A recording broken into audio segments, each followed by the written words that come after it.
Баршаңызға сәлем. Бүгін мен сіздерге пайдалы керемет сусын әзірлемекшімін. Мынадай ыстық күні ағзаңызды газдалған сусынға емес, пайдалы сусынға толықтырыңыз. Жасалу жолы да оңай әрі тез. Балаларыңызға міндетті түрде жасап беріңіздер. Керек заттарымыз: алма, апельсин, лимон, мята, шие.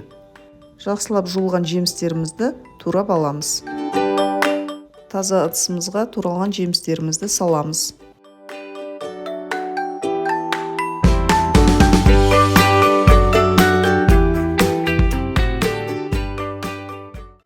Дәміне қарай 150 граммдай қант қосамыз.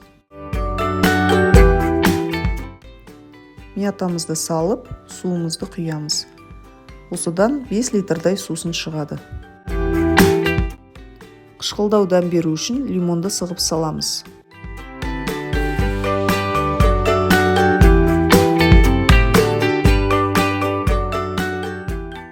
Астын баяу отта жарты сағаттай қайнатамыз. Міне керемет пайдалы сусынымыз дайын болды. Өздеріңіз міндетті түрде салқындатып ішіңіздер, балаларға жылы күйінде беріңіздер. Каналыма тіркеліп, лайк басуды ұмытпаңыздар.